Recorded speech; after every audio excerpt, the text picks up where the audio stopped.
Hello, welcome to week 7 of your beginner's ukulele classes. So today we're going to be looking at something pretty important, and we're going to look at scale shapes and how to use them, and we're also going to start working on our rendition of Dueling Banjos. So, firstly, what I'm going to do is I'm going to put a shape up on the screen which basically just indicates which notes are in the scale, and it's up to you really the order of which you play them in. Where we're going to start though is playing from our lowest note to the highest. So because most of our ukuleles are strung with a high G string rather than a low G, we're just going to be learning our scale shape from the 3rd string, our C string, up to a C. And the name of this is the major pentatonic scale. So that's the first scale that we're going to be looking at today. So there's the shape on screen. Start with your 3rd string, the open, then you're playing the 2nd fret, then the open 2nd string, 3rd fret, and then the open 1st, and then your 3rd fret. So I want you to play it up and then back down again.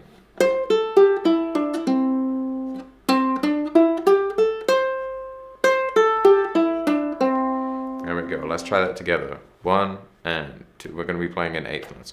1 and 2 and 3 and 4 and 1 and 2 and 3 and 4 and 1 and 2 and 3 and 4. Again, 1 and 2 and 3 and 4. 1 and 2 and 3 and 4. So we've got that little break right at the end. Okay, let's try that a bit quicker. 1 and 2 and 3 and 4. 1 and 2 and 3 and 4.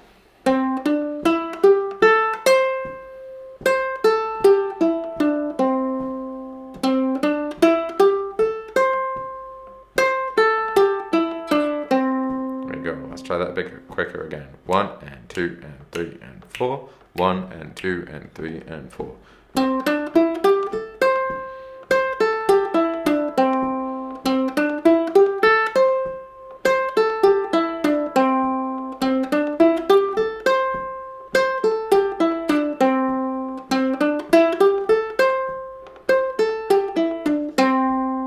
So that is your basic major pentatonic scale in C. That will become really handy when you start to learn how to improvise, and that's what we'll get to eventually. If not today, then soon enough when we start looking at blues music. But some of these elements will come into play during our Dueling Banjos rendition. So that was just the basic C major pentatonic. So what we need to do now is we're going to start adding notes to add a bit more character to the scale. So what I'm going to do now is I'm introducing the blues note. Okay, now the blues note for me is specifically to do with what shape you're playing in, whether it's minor or major. See, the same note applies in both scales and in both shapes. But let me show you what I mean. So in the case of our C major pentatonic, what we're doing is we're putting in the semitone in between our major 2nd and our major 3rd. So then we're going to be playing a minor 3rd. So that would be essentially like me playing there's our C, the open 3rd string. There's a major 2nd with the D. Then I'm playing D sharp or E flat. Then E. So it's like playing frets 2, 3, and 4. So you can see there's no real gap in between those notes. And the thing is, what we eventually want to get to is 3 notes per string. So instead of playing that 4th fret, I'm going to be playing the open 2nd. So that might sound familiar already as it is.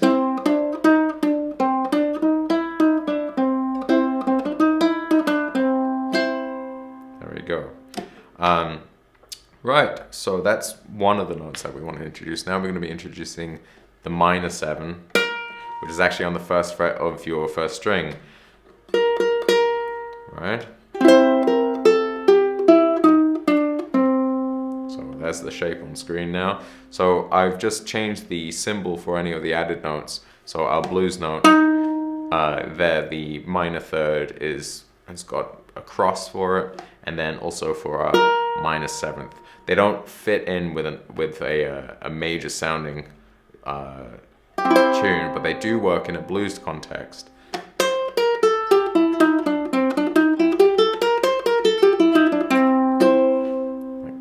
Right, so let's play through that nice and slow, including our two new notes. 1 and 2 and 3 and 4 and...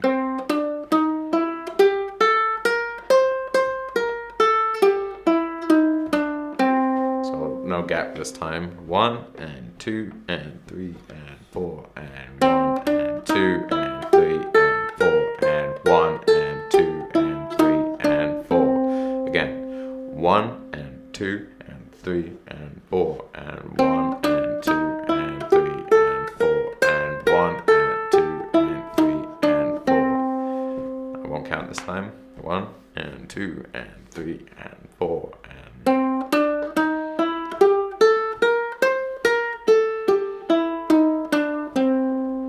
There we go. Now right now it doesn't sound particularly musically valid. However, within context it sounds great, as you can see now.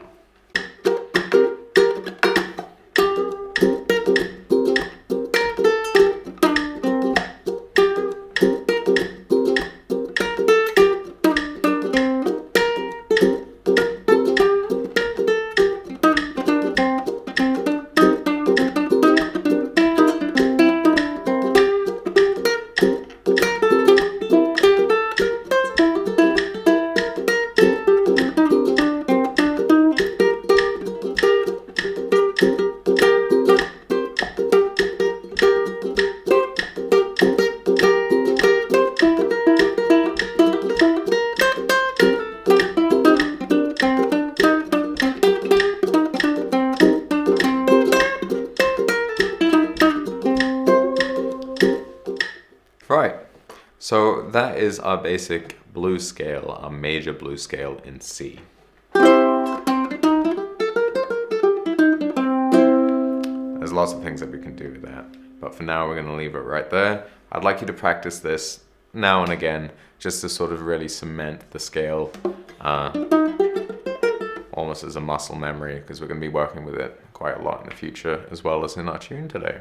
So, that's one thing that I wanted to look at today. Next, we're going to be looking at the chord sequence for dueling banjos. So for this, there are a few different ways that we can play. First, we're going to tackle the really simple version, and then I'll show you how to sort of spruce up your rhythm parts to make it sound a bit more appropriate. Anyway, so the first chord in our in the rhythm section of this piece is going to be the F. Okay, and then we go to C. And then we've got a G7, then we're back on C for half a bar, and then C7. So let me play through it so you know what it sounds like.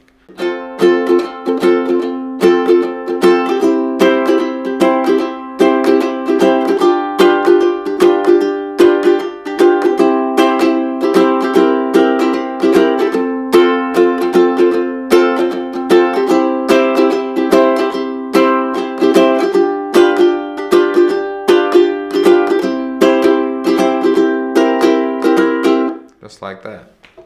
Right, so a few different things. Because of the bluesy tone of the rhythm parts, what we can do is we can start sort of changing some of the chords. So for the F, I'm going to show you how to play the F, but also the F7. So with the F7, what you're doing is you're taking a normal F chord, and then what you're going to do, you're going to add your third finger to the 3rd fret of your 3rd string. And then you get that sound. So F, F7.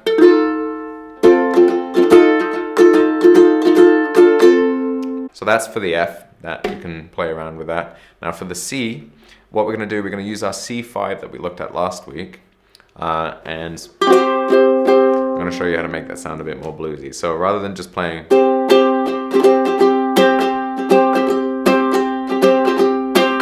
using your 2nd and 3rd, for the C5, what I want you to do is you're going to be sliding on every downstroke from the 2nd fret on your 2nd string to the 3rd. Like that, while you're playing the chord. So on every beat.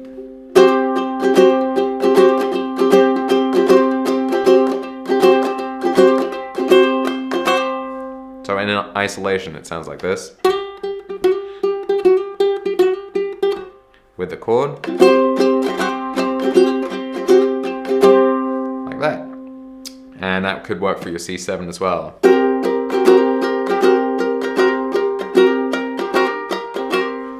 Now, for the G, this is a similar sort of idea. So take your G as your G chord. Now what you're going to be doing, what I like to do is flatten my 1st finger so I'm playing the 1st fret of my 3rd string. Now that doesn't sound great, but what you're going to do is you're going to hammer on with your 2nd. Like that. And the same sort of idea that we had with the C. You know, that kind of thing. So basically what we're trying to do is emulate what a banjo player would be doing, and they've got always that sort of, that kind of sound, and that's really what that is emulating. So I'm going to try doing that for each chord. So why not start with something really, really basic. We're going to be playing the normal F7 without any movement. Then we're going to be playing the C5 using the slide on every beat. Then to the G with a hammer on.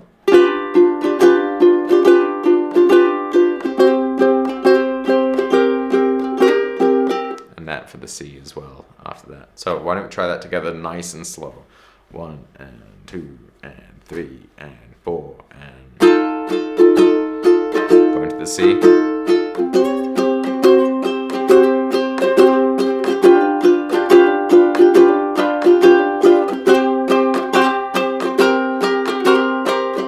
Just like that. Let's try that again. 1 and 2 and 3 and 4 and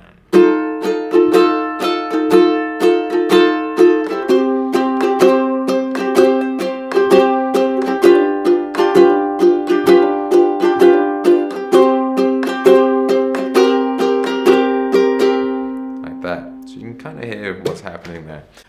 It's quite tough to sort of get really fluid with all those changes, and especially sliding or hammering on during a rhythm, but eventually it'll become second nature to you. So for dueling banjos, what I'm going to do, rather than having tabs on screen, what I'm going to do, I'm going to draw the shapes in your charts, and what I'd like you to do is work out the melody just by looking at which notes are available to use.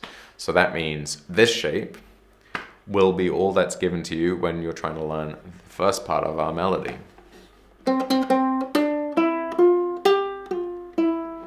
Now, of course, you can see me play with my left hand. You can sort of guess what I'm doing, but I really want you to basically focus on what notes are on the chart and make the association with where your hands are and the sound that you're making.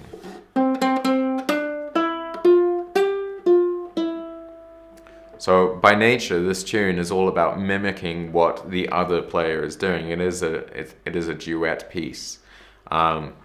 So basically, one is the lead and the other is the response. So if somebody plays the same lick, it won't necessarily be played in exactly the same way every single time. The idea is if one person would play it like this,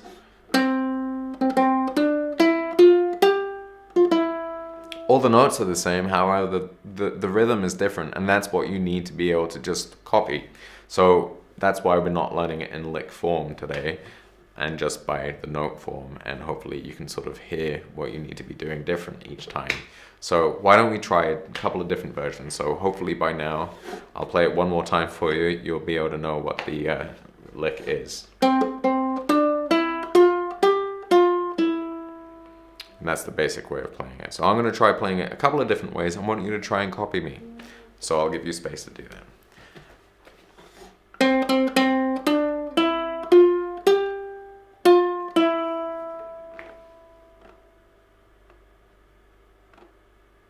Good.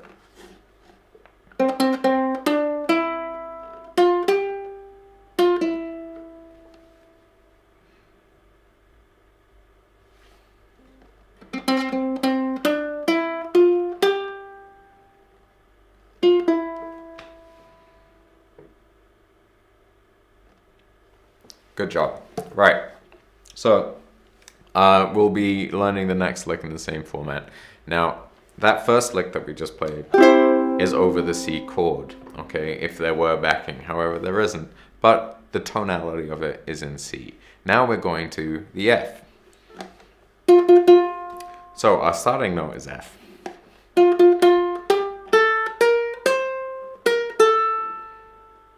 There's the new chart. Let's see if we can work it out.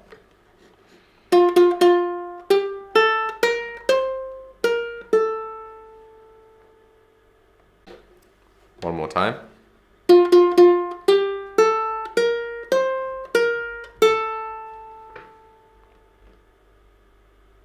Okay, so I'll play it a couple of different ways. Try and copy me.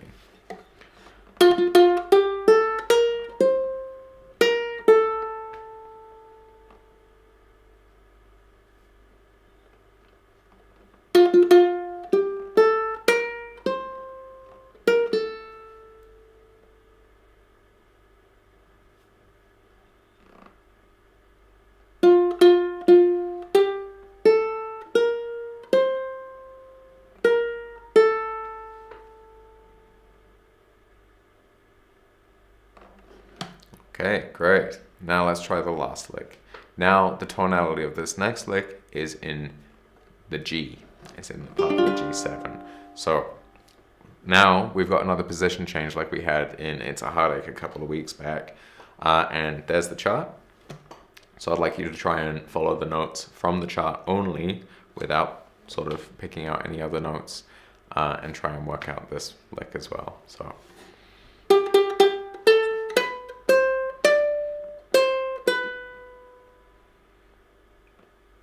Again.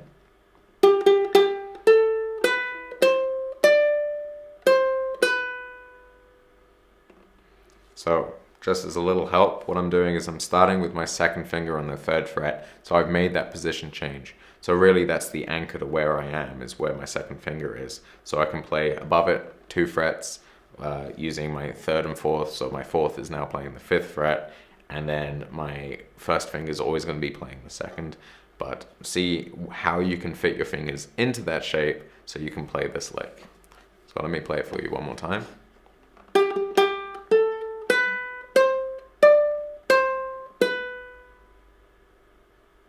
Great. I'll try playing it a couple of different ways. Try and mimic me.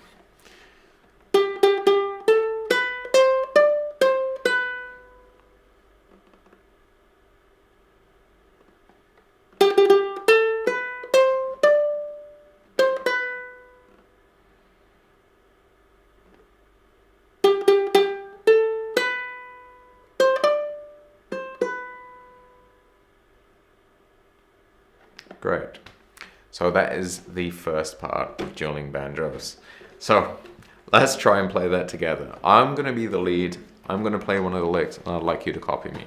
So it will run in the format of we're playing our C lick twice, and then the F lick once, back to the C once, and then we'll be playing the G lick once.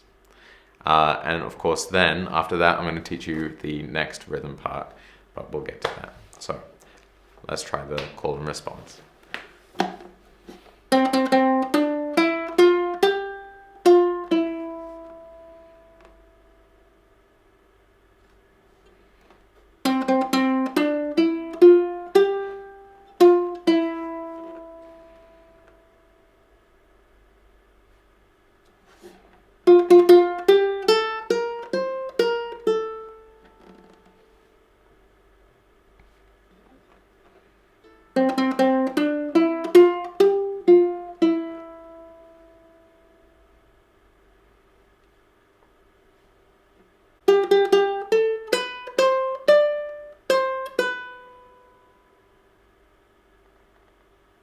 Great, hopefully you managed to follow me on that. Right, so the next part, one of the riffs that we have is this really iconic rhythm lick there. So all I'm doing really is down, up, down on my C, and then one strum down on the F, and then back to C, so like that. Let's try that together. I'm going to play it once and then try and copy me.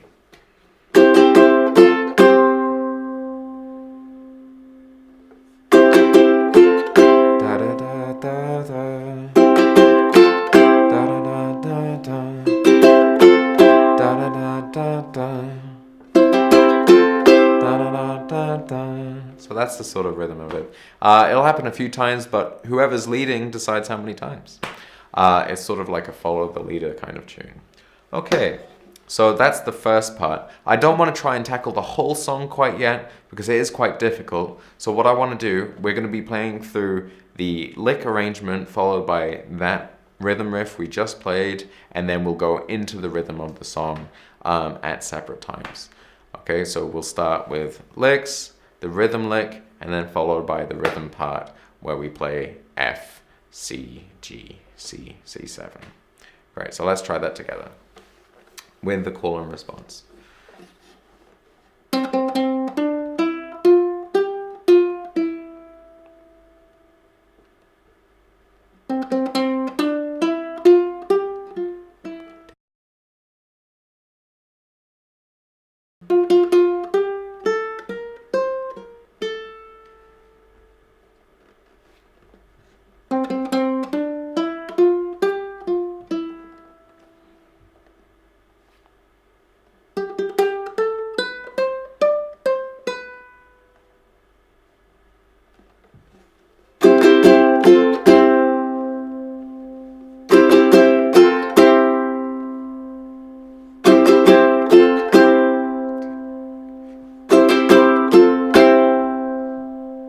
Right, let's go to the F for the rhythm part. 1, 2, 1, 2, 3, 4.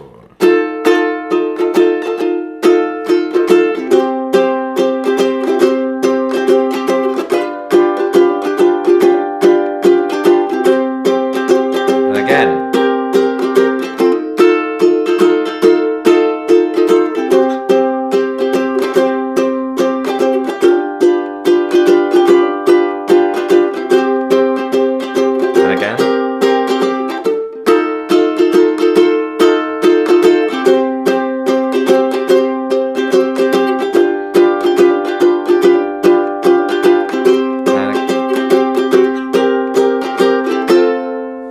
Stop there. Great, so I want you to take your time, try and learn these licks, go back in the video and try and really pick out what I'm playing and make sure that you're playing in the right position on the ukulele. And then we'll take a look at part 2 next week. But what I'm going to leave you with, I'm going to leave you with a call and the response backing track. So that will be to a metronome. There'll be less play with the rhythm in terms of how to play rhythmically each lick, and it'll be quite steady in terms of its rhythm, so you'll really be able to pick out exactly how to play and how to play it in time. Also, I'm going to give you a whole arrangement of dueling banjos with a metronome that eventually, hopefully, you'll be able to play along with, and that will be with 2 different ukuleles pans, so you'll be able to hear which part is playing what and who's leading. Anyway, good luck with this week. I know it's a bit challenging because you're not learning with anything other than your ears really, and you've just learned this whole new scale and you've got a lot to go through. But be patient, take your time, and hopefully we'll get to the next stage next week. Anyway, well done, and I'll catch you soon.